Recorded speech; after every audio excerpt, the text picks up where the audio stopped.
You don't even get 100 out of it because Uncle Sam needs to take all his cuts. That's not that bad. That's not that bad. You can dress it up as much as you can, but at the end of the day, what are you doing? Not only it's unreal to me, it's a little off-putting. Let me just answer that for you. Yes, you can gauge what the future might look like based on where people are confidently putting their money in. But what about the people who are putting their money in? And what if they're wrong? Hey, what's going on, everybody? Radio here, and we are back with another video. Kalshi, Polymarket, prediction markets. What are they? How do they work? We're gonna dive into them a little bit.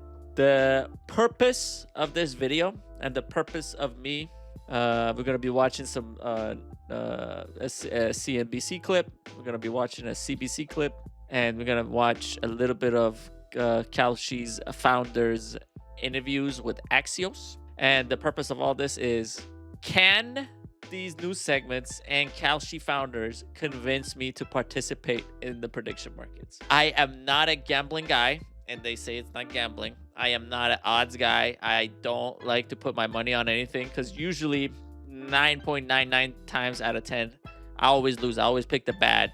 I always choose the bad picks. So if I don't know how to choose good picks, like, why would I ever put my money in there, right? But if it is as what the founders and what these people claim it is, and you can make a lot of money, or you stand to gain, you could make a lot of money, then I believe that this should be able to pitch me to participate in the service, right? So that's kind of the angle I'm going in with it. You guys might have your own opinions on Kalshi, Polymarket, prediction markets, and all that. I want to go in just like everything else with an open mind, and I want to see if they can convince me to participate in what they got going on.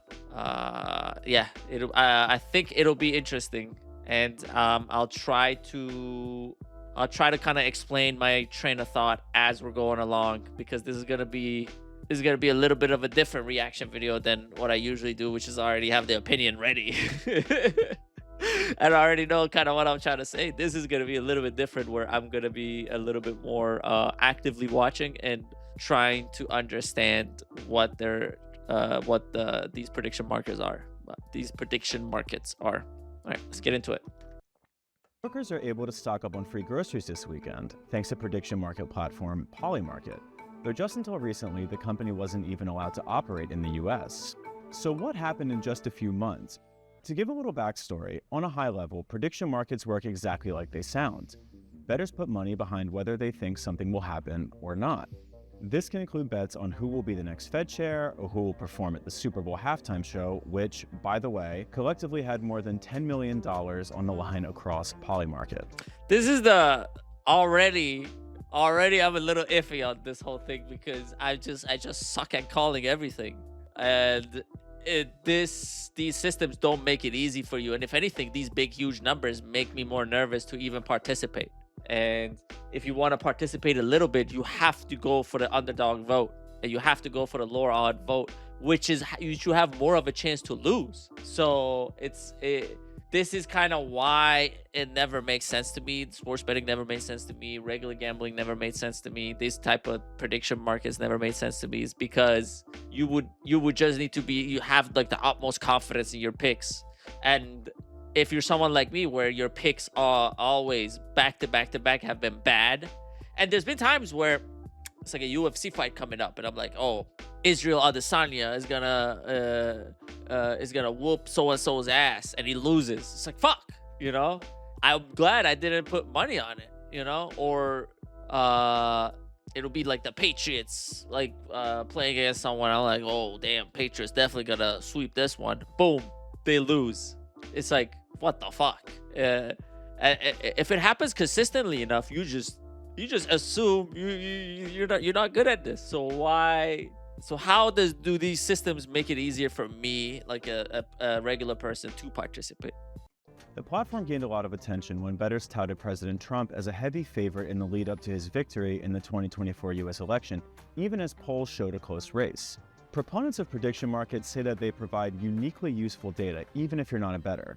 Want to know what the Fed will do with rates in March? Which country will win the most gold medals in this Winter Olympics? The idea is that if people are actually willing to bet money on it, This crowdsourced data could provide some insight that polls or individual experts can't.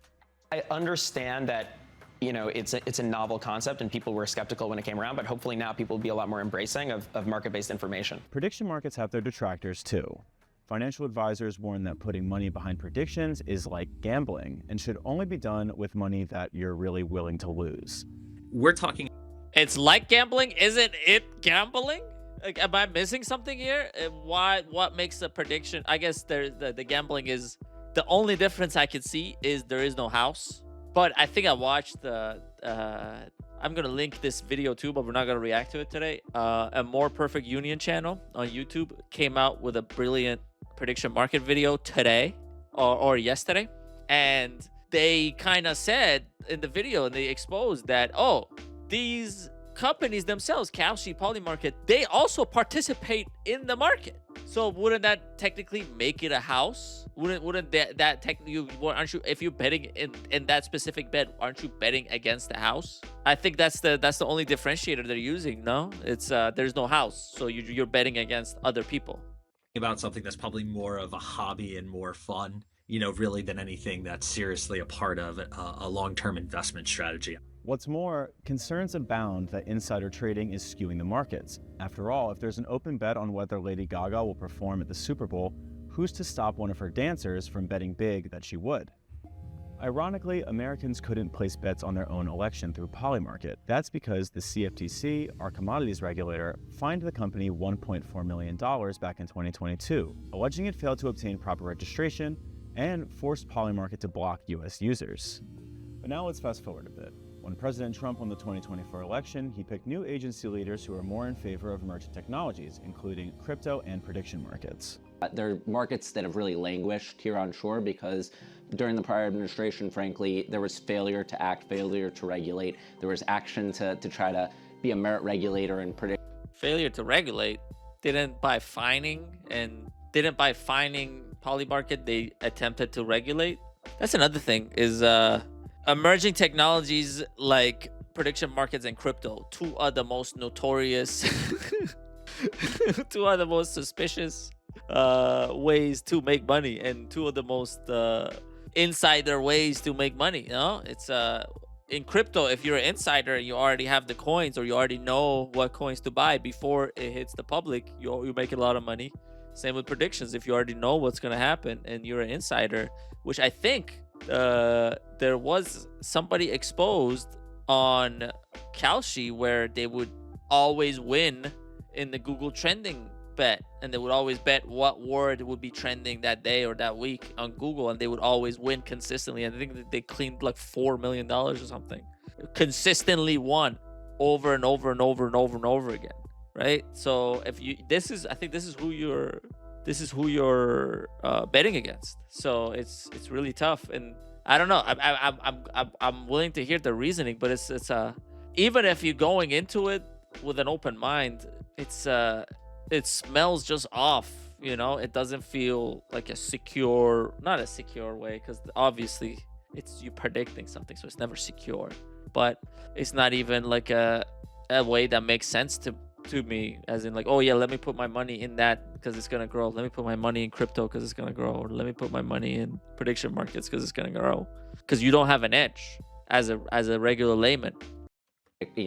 Ban things before a political election, but we're not going to do that. We're going to exert our authority, make sure these markets flourish here in the U.S. Can you imagine like the ride that these guys have been over the last couple of years? Like, I mean, start a little piece of tech in their basement. It starts to get a way bigger uptake than they think. They then find out that what they're doing is illegal. And then all of a sudden, Trump gets in. Thank you guys for having me. My first TV interview, and 10 billion plus valuation, the hottest thing in the world. Everyone wants to interview you, and you're going like, man, what is going on here? So that brings us back here, with Polymarket staging brand events in the US, like this grocery store. Polymarket re-entered the States after acquiring a smaller, regulated, and licensed options trading platform in 2025, and after the Trump administration ended investigations into whether Polymarket had been accepting bets from Americans during the company's exile. Prediction markets are becoming increasingly popular and could see annual trading volumes of $1 trillion by the end of the decade, according to a report by research firm Crazy, holy crap, bro! How How do people have this much money to just fucking toss around, dude? $1 trillion in trading volume. It's I don't understand it, man. It's you work hard for your money just to toss it away, just to predict something for like $100. If you get paid like $20 an hour, you work 5 hours, you don't even get 100 out of it because Uncle Sam needs to take all his cuts. You work for 8 hours, you make $100, and then you put that $100 into a prediction, hoping to get more. This is maybe this video is not being too positive on it, and that's why I have the interview with the Kalshi founders, just so I can get it straight from the straight from the horse's mouth, so that there is no confusion or anything like that. So yeah, let's keep it going. With all the recent hype around these platforms, plus headline-grabbing brand moves like free groceries, more Americans may be dipping their toes into these products. I just heard about it just like 2 days ago. And I was like, well, I wanted to come check it out and see what it's all about. I've never heard of Polymarket before this at all. Looks like it's gambling adjacent, but I'm not a part of any of it. I feel like this is a good event to give back to the community, so I'm all for that. But I feel like I'm going to need to do a little bit more research to find out a little bit more about it. Competition in the space is also heating up. Kalshi, which has a commercial relationship with CNBC, has been registered with the CFTC since 2020. Newcomers in this space also include retail trading platform Robinhood and crypto exchange Coinbase, both now offering prediction markets on their platforms. This free grocery store comes after Kalshi also gave New Yorkers up to $50 of groceries earlier this month, and may be a nod to New York City Mayor Zohran Mamdani, who has pledged to open permanent city-run grocery stores across each borough. We asked Polymarket about the purpose behind running the grocery store, but didn't receive a response. Interesting. All right. This was more of an information piece, I guess. It wasn't a fluff piece, but it was as neutral as possible. So even with that neutrality, it just came off as weird. So I'm still not convinced. And I swear to God, I'm trying to be open-minded. But it's like, as soon as these people open their mouths and talk about prediction markets, I just get an off feeling about all of it. I'm like, I don't want to participate just because these guys are trying to convince you so bad. Let's see. Let's go to the second video. All right, this is Prediction Markets Let You Bet on Anything, but Is It Just Gambling? By CBC News. You're looking at 3 of the world's latest tech billionaires, all of them under age 30. The success we've had this year has opened a bit of a goldmine. The vision was very much so to be on CNN and in the Wall Street Journal. What made them so rich? Building platforms for people to bet on just about everything. From sports and entertainment. And make sure to get your Polymarket predictions in.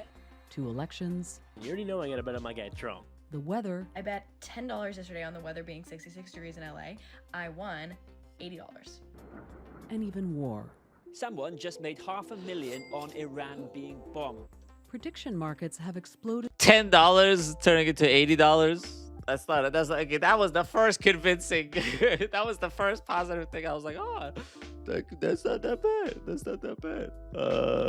Yeah. Let's see. Let's keep watching. But I just wanted to let you guys know that was the first convincing piece of information that kind of tickled me in the right direction, or tickled me in the positive direction. So I'm not trying to be a negative Nancy. In popularity, in part thanks to big wins like this. In the past year, I made like about $200K. But there's a flip side. I lost around several $1,000s. I would classify this as another form of a gambling product. There are real concerns about addiction and real-world harms, and a crackdown may be coming. It's a head-spinning amount of money. The 2 major prediction markets, Kalshi and Polymarket, together processed $17 billion in daily trades in January alone. And major companies are getting in on it. The NHL, Pro Soccer, and Major League Baseball all have partnered with prediction markets. Even CNN is working with Kalshi. What are we talking about in terms of the prediction market odds? It all lends legitimacy to the idea that the wisdom of the crowd is a tool for accurate predictions about real-world events. So you can buy yes or no positions on whether the market something will happen or not. Unlike using a gambling app or going to a casino, there's no house. you're trading with other users. Prediction markets make money off fees, so the higher the volume of trades, the more they make. Kalshi is available nationwide and lets you live trade against others on anything, like sports, Prediction markets don't call it gambling. politics, alien sightings. They call it trading event contracts. In Canada, these kinds of short-term yes-no binary options are mostly not allowed. In the US, they're regulated by the same federal body that regulates commodity futures. But critics say it's gambling. Putting money on sports, for instance, accounted for almost 90% of Kalshi's trade volume last year. What? If it walks like a duck, if it quacks like a duck, it's a duck. So prediction markets has a... I guess that is the divergence between the people who are for it and the people who are against it, is the language being used to describe these systems. Let's call them systems. Let's call them these prediction markets. The language being described to use, because you can dress it up as much as you can, but at the end of the day, what are you doing? You are guessing whether or not something will happen, and based on your guess, you will get a payout.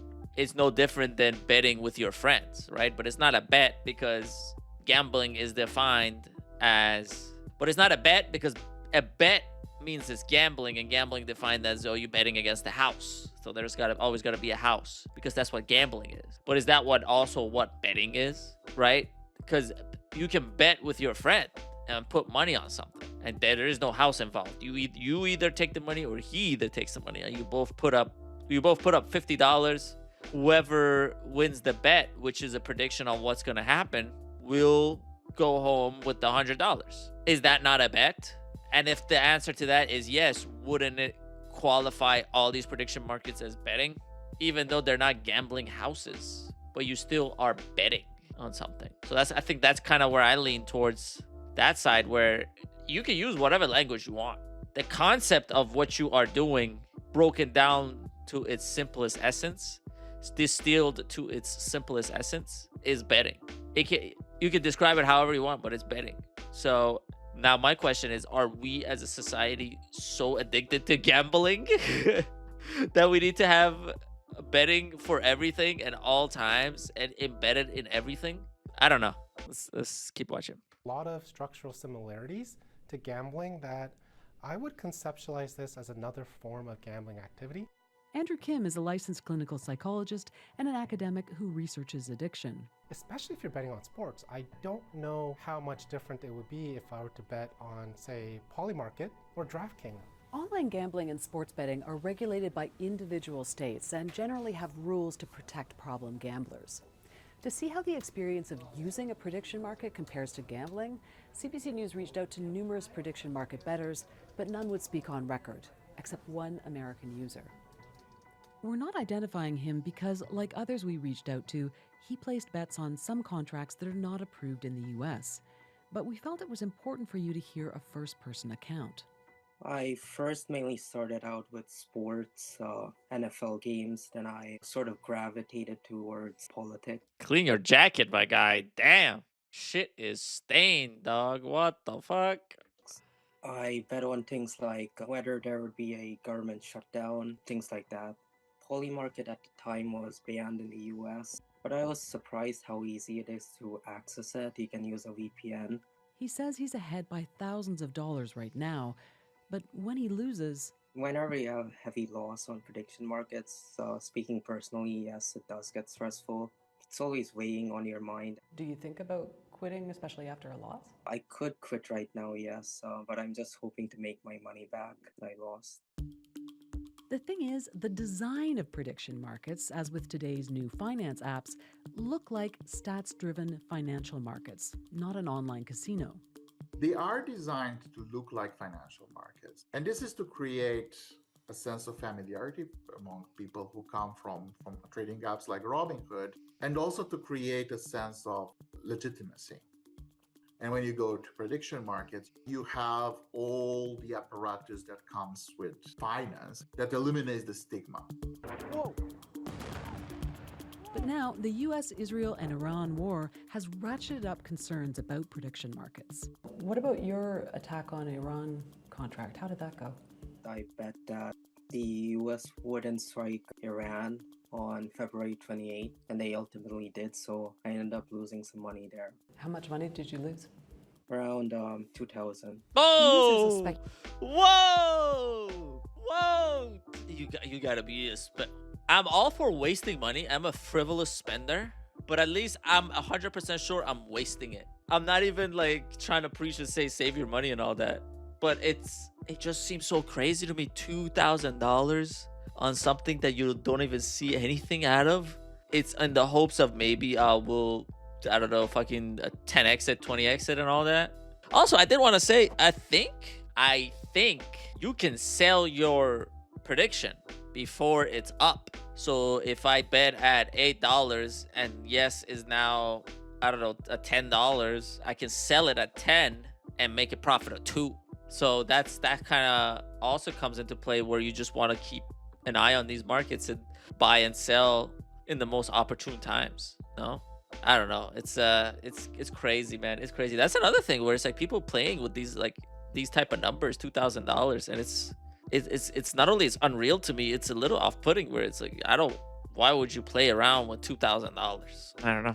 Calculated on war-related events, including the possibility of a nuclear detonation and when forces would strike Iran. Trading on political events, and especially war, raises the possibility of serious, real-world problems. There's been suspicion, for instance, that people with insider knowledge placed bets on both oil prices and military action. Both Kalshi and Polymarket now ban insider trading. So it appears that how can they cash that? Account called MAGA My Man made $515,000 in a single day on the Iran strike, with the trade placed 71 minutes before the news broke publicly. Here in Canada, a 2017 ruling prohibits short-term so-called binary options, the kind of yes-no contracts that prediction markets offer. But users can get around that with VPNs.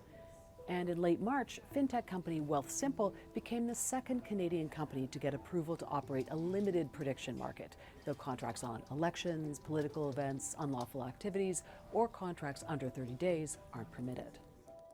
The thing is, prediction markets have been around for a long time, used as a kind of truth-seeking tool. In principle, the idea of this prediction market is to aggregate information from many people by having people put their money where their mouth is. And this can, in some cases, actually work better than, say, public opinion polls, and sort of extrapolate trends.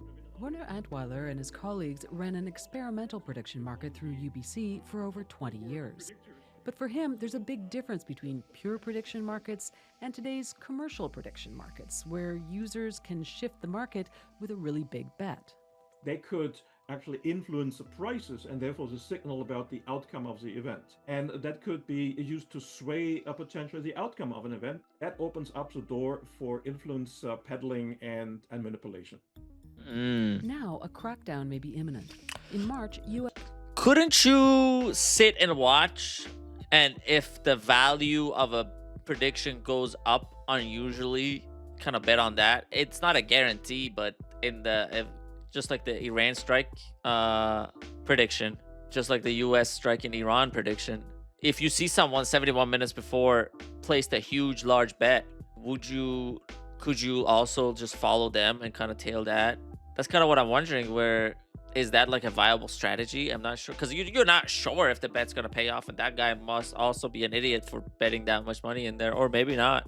But usually when you have insider information, it's either you know it for a long time, or you know it right before it happens, before the public knows it. So then you want to make your bet right then and there. I don't know. I'm just trying to figure out, like, how would I use it? Because I like, yeah, the weather thing was fun, and I'm like, okay, yeah, I could put $10 down, make $80. But like with other predictions, I'm trying to see how would that work. U.S. lawmakers introduced a bill to ban sports event contracts and casino-style games on prediction markets. And Arizona's Attorney General just filed criminal charges against Kalshi for operating an illegal gambling business. Prediction markets are responding to the pressure. Polymarket says it's cracking down on insider trading, and Kalshi announced beefed-up preemptive blocking of sports figures and politicians. So far, the U.S. federal regulator for commodity futures is standing behind its ability to regulate prediction markets. Both companies assert the value of prediction markets in providing truthful insights on important issues. Oh my god, we're all screwed. This market is so positive that inflation's gonna go up 3% that we can't even hedge against it. But in a world where you can bet on just about anything, not every truth matters. There's a 70% chance Travis Kelce and Taylor Swift get married by June 30th? That's soon. I haven't heard about this wedding at all.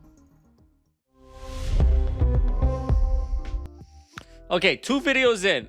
Am I convinced? No. I'm sorry. I'm not convinced yet. I'm not convinced. I'm hoping the founders can the founders raised a lot of money. The founders are the ones that set this up and made it so enticing for other people. So I'm hoping the founders of Kalshi can kind of persuade me.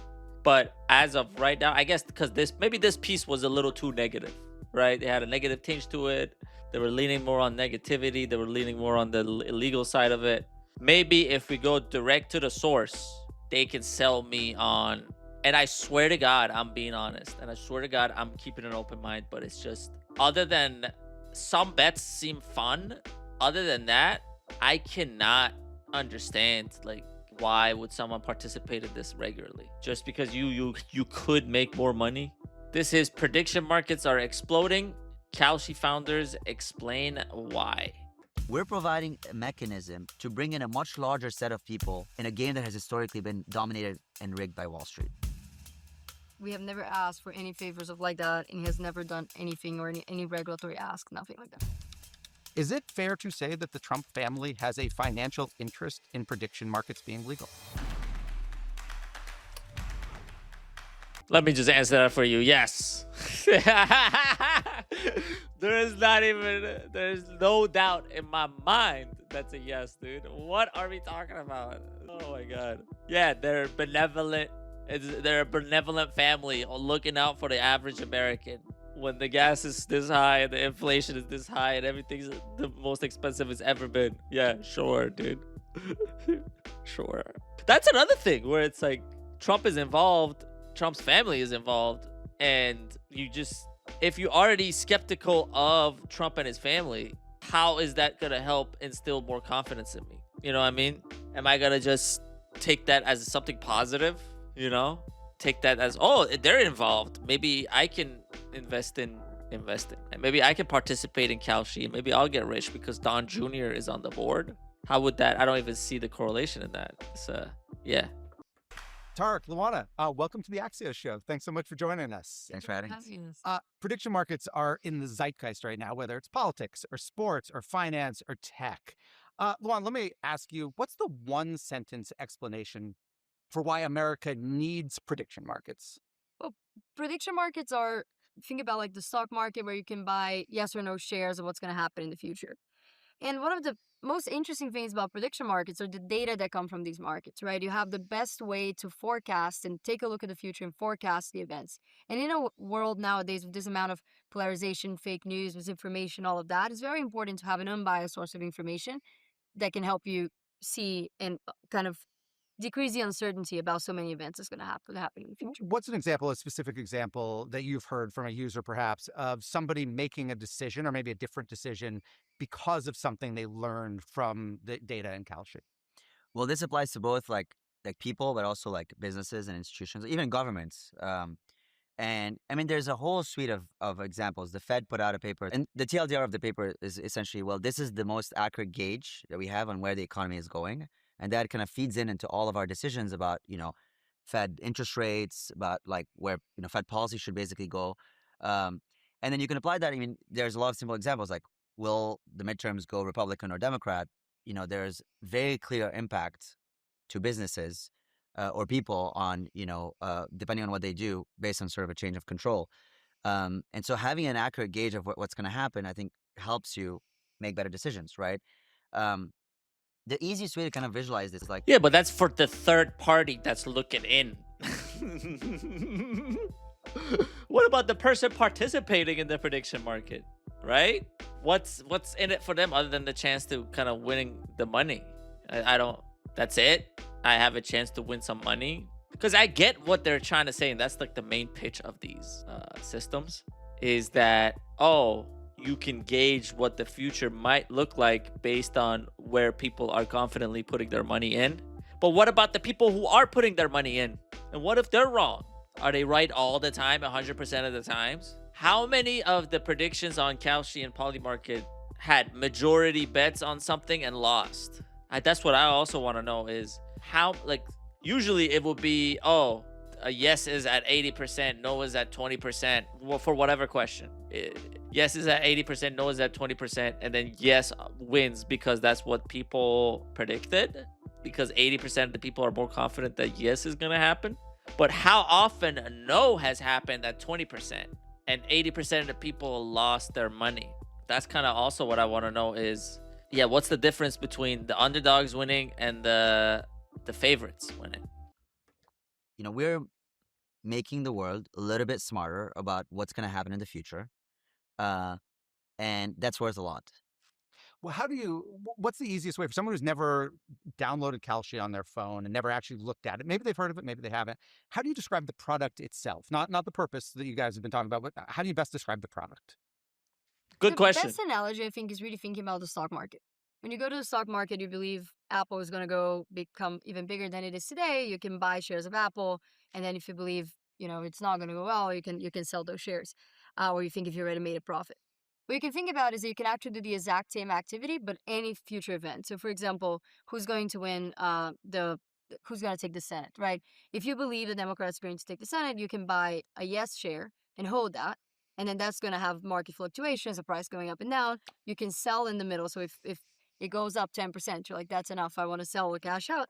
Or you're going to wait till settlement where you can make or lose money there. So the same way to think about it is really a financial market that you're trading shares.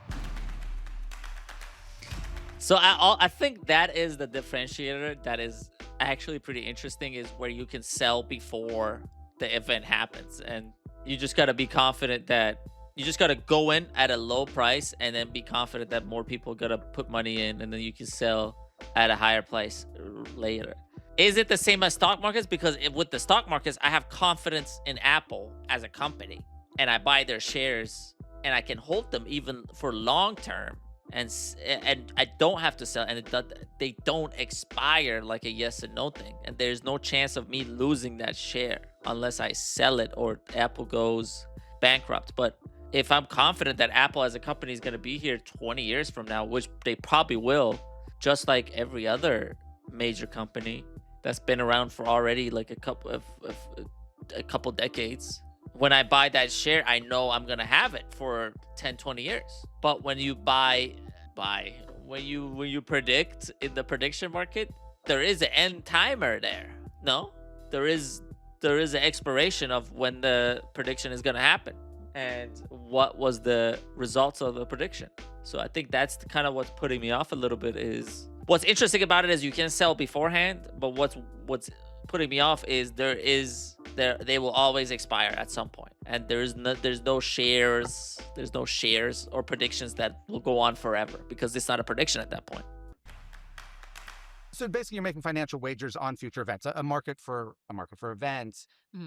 Why isn't that gambling? That question that you just asked was consistently asked at every new turn of financial instruments. Back when the stock market, there's a lot of speculation. The South Sea bubble, they're like, well, retail participation, there's a lot of gambling in those markets.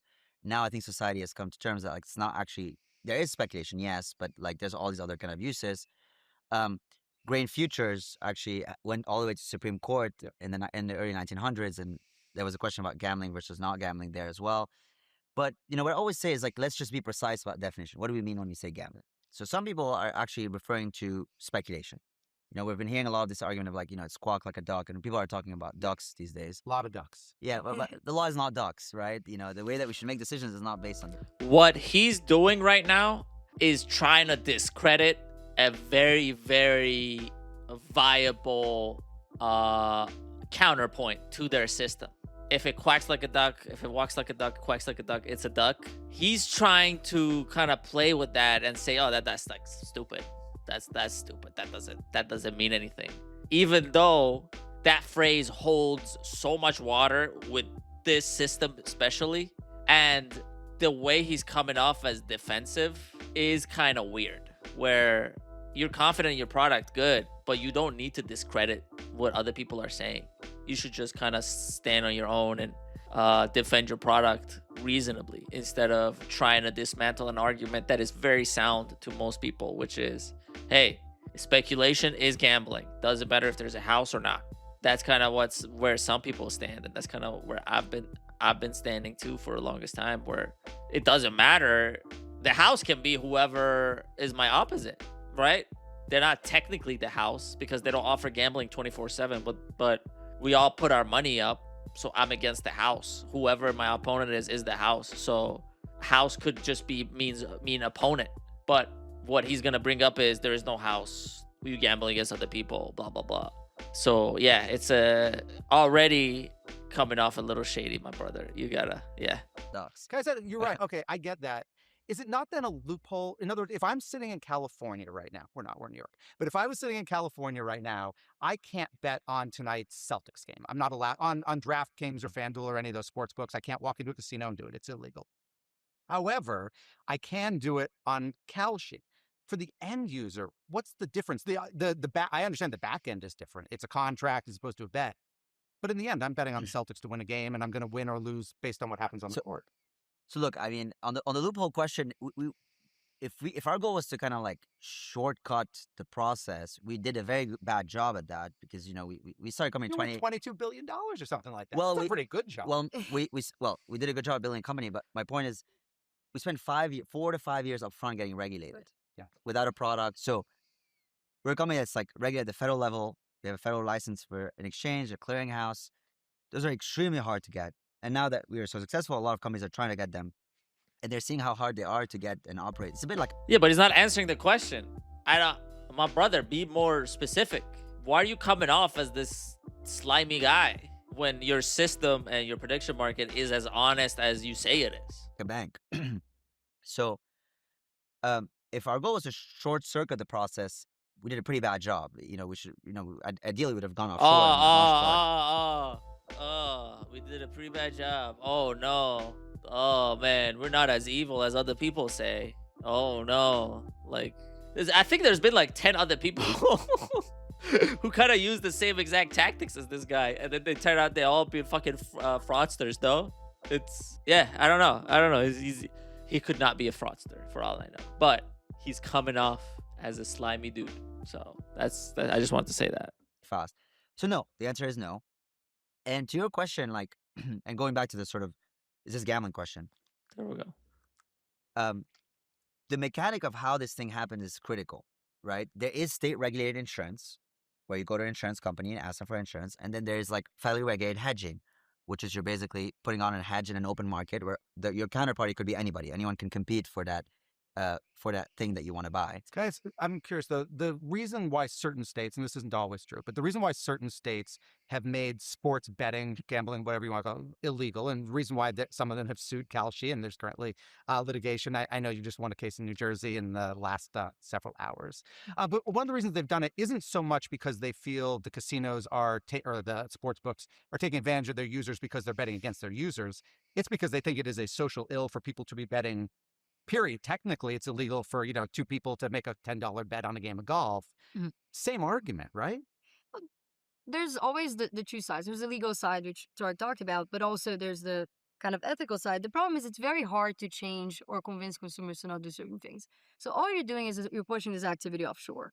You're pushing this activity to unsafe where you don't know who the traders are. You don't have any protections. You don't have oversight. You're saying that all very nicely as if you're not talking about a particular company. Go on. Oh. Isn't that the same argument you could use for deregulating and legalizing drugs? There's always going to be drugs. Let's just regulate it. And let's just have like heroin flowing. Let's just have a heroin dispenser. And some people are for that. I'm not trying to downplay that. But let's just have a heroin dispensary, and let's just have a cocaine dispensary, and let's have a fucking meth dispensary. And because there's always going to be people who are in need of going to do that. Even though they're bad drugs that harm people and destroy lives and kill. Let's go to the fentanyl dispensary, dude. So wouldn't that be the same argument as, other people are gonna do it anyways. People are gonna do it anyways, so we just kind of did it. It's better they do it regulated. But even though the regulation doesn't even mean anything, because they're just you can bet on anything. I guess the question I'm gonna leave this video with is, what are those regulations? Like, what is the regulation that's like holding Kalshi down or something? I don't understand. I think there are various offshore companies that are trying to do similar things. Of course, there's a bigger one that we all know. But I think that's kind of like a very big difference. You're just pushing activity offshore, but actually on the federal regulatory regime that we're saying, it's like everything is transparent. We know everyone that's trading on the platform. You mentioned ducks earlier, and he didn't say ducks, but the one place so far you've lost legally is in Nevada, a state that certainly knows a lot about gaming. You can argue why certain things are there, but what the judge said in giving an injunction, temporary injunction at least right now against Kalshi, was basically, if I bet $100 on a basketball game through Kalshi or I do it in a sports book, it feels the same to me. It was the walks like a duck, talks like a duck argument. Right. What? Yeah, that like literally what he said earlier did not stand in court, but they repeat the same line over and over again just so that they can stand on something and be like, okay, we're gonna sell this line. So, man, I thought these guys would be way more convincing than they are. I can't believe they're just being like this weird, slimy tricksters. They feel like they're trying to trick me. They don't have anything to sell me. They're trying to trick me. They're trying to trick me to thinking that Kalshi is good and it's not gambling. And parts of it that makes sense. Parts of Kalshi, parts of Polymarket makes sense. It's a prediction market. Follow the predictions. You know, you have a good idea of what's going to happen in the future. True. But what about the people participating in the predictions? If Nevada, how can I put this? If Nevada is the state that kind of has the most experience with gaming, would you just argue regulatory capture there, or did he have a point? I don't necessarily think there's like an advantage for like specific judges in specific states over their understanding of the federal law and the Commodities Exchange Act. So I wouldn't say that like, you know, running casinos in Nevada necessarily correlates to experience with, you know, knowing the law or knowing the federal law. So, and yes, like there's some, you know, district judges. There's with one thing though, like in Nevada, obviously they have a lot of experience with casinos, and the CFTC chair, who supports prediction markets being legal, supports federal framework, et cetera, said recently that when he was asked about this, he said, well, part of the difference is that when you walk into a casino, there's all sorts of entertainment, right? There might be shows, there's food, there's drink. Said so betting in a casino is different than betting in Kalshi. But it's not necessarily different than betting on a sportsbook app on my couch. There's no entertainment difference. There is a big fundamental difference. And look, I think the court pieces let the courts decide. We won a very big one, the first appeals court this morning, which I think is actually the most important signal where this is going in our view. But there's big fundamental differences. It goes back to the market mechanic. Like one of them is essentially a product that is designed for customers to lose.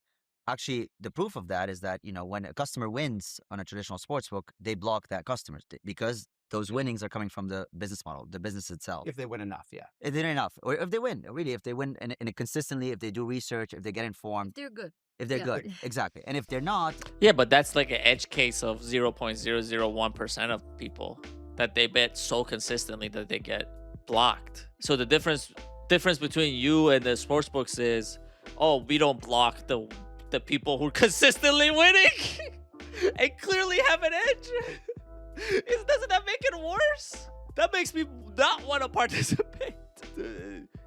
People in the sportsbook, yeah, they're taking money from the freaking DraftKings and so on, so FanDuels and all that. Yeah, like I'm not saying I'm trying to save sportsbooks money, but if he turns around and says we don't ban anybody, that. I mean, they are going to talk about insider trading, and I think that's the last part we're going to watch. But at the same time, I'm really interested to see. How are they going to address the insider trading problem, because they're not going to ban anybody who wins consistently. Let's see. Maybe he says we will ban someone who's winning consistently. Actually, you get them promos, and you figure out how to bring them back, and there's kind of a bit of this sort of like I think what you call like kind of marketing tactics to bring these people back. It could be like entertainment or promos and so on and so forth. That does not exist in prediction markets. It is a fundamental difference in structure where actually a lot of the people that win, the people that are doing research, that are getting informed, that are traders, do come to prediction markets. Does Kalshi track folks? You know, it's one thing to not block big winners from continuing to be able to win or continue to be able to. I love this guy. Oh my god. I love this interviewer, dude. This guy is just knows what to ask, dude. Yeah, this is dope. This guy knows his stuff, bro. This guy, like, he can jump from point to point to point while also following what they're saying instead of getting lost in their fucking blah blah blah, and instead of getting lost in their rosy fucking way of them describing things. So yeah, this props to our friend here. He's staying focused on the tasks. To buy contracts. Do you do anything to stop people who have lost a lot from continuing to Yes. participate? Yes. What do you do? We have things like self-exclusion, deposit limits, trade limits, exposure limits, all those things. Are those things the person has to set themselves, or is that something that, do you ever look and say, this person is losing an enormous amount of money, we should stop them from hurting themselves? We give them a lot of tools, and also we do push them in certain directions in the UI. We don't make decisions for them. Which is the same in the States. Which is the same in the States, and the same in, like, we think it's about giving them the tools to act correctly, but we do a lot of it on our end on, like, we ban things that we can do. We stop marketing to people, as I said. Well, it's interesting. So if I've lost a lot of money on Kalshi, or I've stopped, using Kalshi, I won't keep getting Kalshi ads in my social feeds. So, well, I mean, there's a few things here, and maybe like the why we do this. That got him. That got him. Is existent in any financial market. Sure. It's true in sports betting. It's true in prediction markets. It's true in crypto. It's true in zero data expiry options, where you see a lot of people losing their homes on trading options that blow up in the given day. But that's the oh my god, bro. Oh my god. Of course, those are bad too, right? But we're talking about your system. I think that's another trick that certain people use to convince you their thing is better by comparing it to every other thing that's also bad. Yeah, my poison is bad, but it's not as bad as this poison and that poison and this other poison where people lose their homes, even though you can also lose your home on Kalshi. Am I wrong here? Like, I don't know. Guys, please just in the comments, write a convincing argument that Kalshi is good because X, Y, and Z. I like using Kalshi because A, B, and C. I really want to know. And these guys, the founders are not helping themselves, and they're not doing themselves any favors, and they're not doing the service any favors, because it's just turning me off. True, really, kind of in all the traditional products where retail has access. Retail is always heightened risk, and we take that very seriously. What we did is we looked at what federal law requires us, and we do that, which is, there's a bunch of rules around that. We also looked at kind of some of the most stringent state requirements and looked at them and basically decided to apply the most stringent ones and go beyond that. So we, like Luana said, we have all these different tools. The marketing that we're mentioning is like essentially, no, you cannot, if you take a billboard or exist as a company, you cannot block that from, being shown to a person that has a problem. But we block them in our product. They cannot use the product anymore. Hey everyone, thanks so much for watching the Axios show. We're going to take a quick break to have a message from our sponsor. Sorry. You guys recently preemptively blocked, I think it was athletes, politicians, I want to make sure I get this right, and quote, other relevant people is the term, from trading certain sports and politics markets. Had that been happening? So we have a surveillance team, market integrity team, that looks at every single market and looks at any weird trading behavior. And obviously we have the name, address, social security of every single person in the platform, and look for anything that could be suspicious, start an investigation, because a federally regulator can end up in jail if you do something bad. That's also mimics what the stock market does. We took a step further, and basically what we're doing now is that if you even sign up to Kalshi and we think there could be an issue, you're blocked from certain markets, which is going way further than the stock market. But had you prior to doing that, had you seen the people who you're now preemptively blocking, had you seen them trade on things that they shouldn't, that now they would be blocked from trading on? Good question. One great example is what we put out an enforcement case actually a couple weeks ago on a candidate for governor, I think, of California, that was trading on his own candidacy, and we had an investigation, was fines, banned from the platform, and all of that. So we had cases of that, but they all were correctly got by the surveillance team and stopped the same way that it happens in the stock Your surveillance, I'm just curious though, your company, you guys have what, about 150 employees total? Is that right? How big is the surveillance team? I think it's 15% of that. 15-16%. How can that number, that relatively small number of people surveil, as you said, 16,000 contracts? So it's one thing to say, okay, that's the person on the basketball court, that's the candidate.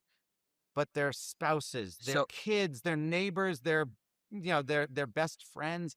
How can that small number of people surveil all of that and do it well? Well, one, you can make that argument about the entire size of our company. How can our company writ large, achieve what we've achieved? And I think we have like a great team, and AI is kind of I hate this guy, bro. What's happening these days? But like, I think it's important. So that I think one way to kind of like answer it, like, yes, there are bad actors in any system. There are bad actors in the stock market. If I ask you today, like, how, do you think insider trading happens in the stock market sometimes? It does. But maybe like. Although, can I say though, generally speaking, there's fewer people within the stock market who can actually make something happen. There's people who have inside information and know what's going to happen, which is different than being able to make the thing. Well, there are like hundreds of thousands of people that work at big tech company. You have cousins and they have relatives and they have sisters and friends and siblings, right? But like, I'd also disagree that, for example, you could do something bad with a CEO of a company, and that would move the stock price. Actually, a lot of people are able to do certain, like. I mean, the market manipulation and insider trading are. Yeah, but that's not what we're talking about. I mean, they're not wrong, right? They're not wrong at all. But why are we redirecting from the point of the question, which is how are you stopping insider trading? And now we're going back to the same thing. So, well, it could be insider trading in everything. We can't stop everything. It's insider trading in crypto, insider trading in stock market. Yeah, but like, how do you in Kalshi are stopping it? And yeah, okay. I actually like the fact that they talked about the surveillance team a little bit, but now we're going back to saying, oh, this thing is bad, that thing is bad. That's why we shouldn't be doing this. I don't know. Way before prediction markets, and the reason they have been defined is because they have been a problem in traditional financial markets. Otherwise, why would we define them? It's not like market manipulation has started existing. So as you said, so you're a small company able to do this. Do you know, yes. So you do know those. So there are a lot of lists for politicians, for sports and athletes and people that relate to them. And so those lists are very effective at flagging, like, Dan, who are you? Do you have heightened risk of, potential access to insider information? And if so, we can block you proactively from participating in the market. Do you do the blocking, or do you refer to CFTC? So here's the difference. We do surveillance after the trade. And when we find weird patterns, which is, again, usually you see it in the data, and sometimes our systems flag it, other times our community, like the traders, flag it, because you can see that all of our data is transparent and public, which is a great way to kind of flag bad actors, and then we can punish people from fines to criminal prosecution. Yeah, talk about that. But we go a step beyond traditional markets and stock markets, which is we proactively block people that get flagged by these lists. Like, hey, you may be a politician, so you cannot trade on political markets that cannot be related to you. Am I correct to say, so you've taken enforcement action? Am I correct though? At least I couldn't find the CFTC itself having taken an action against an individual for insider trading on prediction markets. So there are 3 steps here. The first step is. Wait, am I wrong? Has that happened?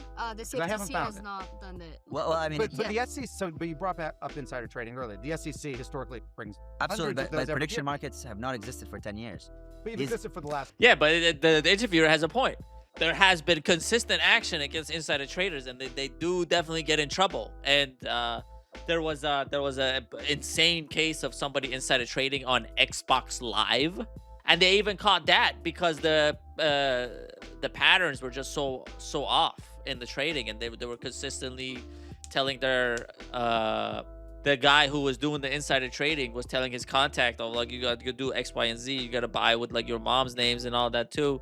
So they definitely caught him because they recognized the pattern. So it's not even whatever this dude is saying is not even that, doesn't even hold water to me, because they do catch the insider traders. You guys, again, I'll give them credit. I'm not trying to be a dick about it. I'll give them credit. They say they preemptively block certain people that they know might participate in markets that they have insider information from. But the CFTC has not taken action against anybody there yet. So a lot of the regulating on Kalshi is self-regulation. Do I trust Kalshi to self-regulate perfectly? No, nobody's perfect. So I don't hold them to that standard, and I don't think they're gonna be purposely negligent to make more money, because I think they'd rather be in business for a long time, rather make a short-term profit on big gains that insider traders are making. So I'm giving them the benefit of the doubt, even though I shouldn't, because every time I give benefit of the doubt to anybody, they fucking shit the bed. See Clavicular. Anyways. But our friend, the interviewer here, is 100% on the money, bro. Has there been action taken? Is it as serious as you guys are saying it is? Sorry, but no insider trading cases in the SEC, they don't get resolved in 6 months. No, but they get brought often within a year. I think it depends, because there is due process. If you look at a rule book on Kalshi, and same with the CFTC rule book, and look, I cannot. This is a question you should ask the regulators. But like, sometimes we have cases, and we have managed to put out 2, but it takes time because once we flag something, you cannot just tell the public, hey, this person like did something bad.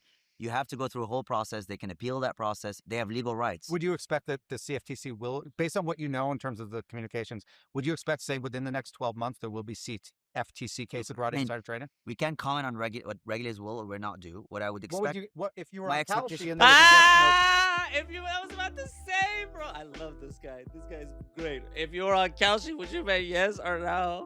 Yeah, I think yes, because my expectation is like, this is a large market. They're starting to look like a financial. I love that he's actually getting answers, and a lot of people would not. They will wiggle out of the answering, but I don't know what. I mean, it might be the setting. It might be these guys are a little bit younger, and they're in the hot seat right now, and they can't really control their emotions or whatever. Because I wouldn't say yes at all to that question. I would say I would not bet. Oh man. But yeah, the interviewer here is really getting him good, dude. And he's asking the questions I want to know, which is amazing. Like, there are cases that come in the stock market. There is no system that like, basically any system will have bad actors. No system is perfect. Bad actors will try to attempt fraud, and they will do things that are bad. And what our job as an exchange and the job of regulators is, over time, you flag these bad actors and detect and deter. You punish them when you find someone who did something bad. And inevitably, in our markets, this is going to happen. How do you think of this? It should happen. It's a good thing. Kalshi started under the Biden administration. I know Trump administration. All right. Yeah, I zoned out for a second. All right, guys. All right. I think it's safe to say they didn't convince me to use Kalshi or Polymarket or any of the prediction markets. But I do understand kind of how they operate a little bit better and from a non-biased point of view. So I'm not as negative about. I don't think of them as negatively as I was thinking about them. Even earlier and yesterday and the days before, where I had a negative impression on them. I don't. They definitely showed some. Talked about some good examples of how this system can be used and why this system is actually allowed, and this and that nature. It still seems ridiculous to me that something like this is even happening, but if you really think about it, especially when you are moving towards a libertarian capitalist future where everything is controlled by corporations, like this would be inevitable, right? Something like this would be inevitable. A lot of the commodities that we have in our lives are going to be a lot of the utilities that we have in our lives are going to be commodified at some point. And a lot of a bet that you would make with your friend is now commodified into being a multi-billion-dollar business, right? So just take that and just apply it with everywhere and apply it with everything. And there's going to be someone trying to monetize something. And yeah, so that's kind of what I think of everything is it's a little bit dystopian, and it's a little bit I mean, if you say, oh, like, I don't know. Yeah. It's a little bit dystopian. It's a little bit weird that this is kind of the future we're living in. And yeah, let me know what you guys think. Please subscribe. Please leave a comment. Let me know what you guys think of Kalshi, Polymarket, or do you guys participate? Let me know. Let me know if you actually have a good argument, and leave it in the comments. I'm always open. I'm willing to hear people out, and I heard these guys out, and they did make some good points. But with all that being said, thank you guys for watching, and I will see you next time.